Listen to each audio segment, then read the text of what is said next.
வணக்கம். இன்றைய crack the code series ஆன் ரெரால ஹோம் பையர் ஒரு அப்பார்ட்மெண்ட் புக் பண்ணியிருக்காங்க. அந்த பில்டர் டயத்துக்கு கொடுக்கலனா ஆஸ் பர் தி அக்ரிமெண்ட் இந்த டேட்ல பொசிஷன் கொடுக்குறோன்னு சொல்றாங்க.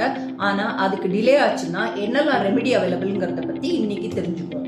நம்பர் 1 என்னன்னாக்க, ஒரு பீரியட் ஆஃப் டைம் கொடுத்துருப்பாங்க. அப் டு திஸ் பீரியட்லேருந்து நான் உங்களுக்கு பொசிஷன் கொடுக்குறேன். பியாண்ட் திஸ் ஒரு கிரேஸ் பீரியட் இருக்கும்.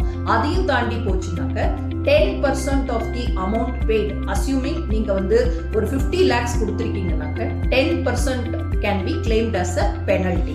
Second என்னன்னாக்க, interest also to the extent of amount that you paid can be claimed.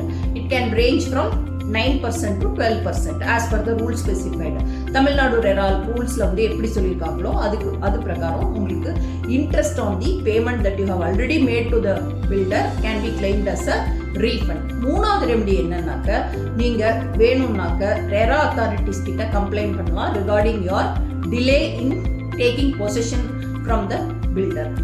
அதுக்கு அப்புறமா இது மூணை தவிர இன்னொரு இம்பார்ட்டன்ட் ரெமெடி என்னன்னாக்க, in case if you have decided to cancel, இந்த அப்பார்ட்மெண்ட் எனக்கு வேண்டாம், நான் இதை கேன்சல் பண்ணிட்டு நான் திருப்பியும் வேற ஏதாவது இடத்துல பார்த்துக்கிறேன், இந்த பில்டர் வேண்டாம் அப்படின்னு நீங்க டிசைட் பண்ணா கூட நீங்க என்ன செய்ய முடியும்னாக்க, பிகாஸ் ஆஃப் திஸ் டிலே நான் கேன்சல் பண்றேன் அப்படின்னு சொல்லிட்டு அந்த ரீஃபண்ட் நீங்க பே பண்ண அமௌண்ட் டு த பில்டரை ரீஃபண்டா கலெக்ட் பண்ணிக்கலாம்.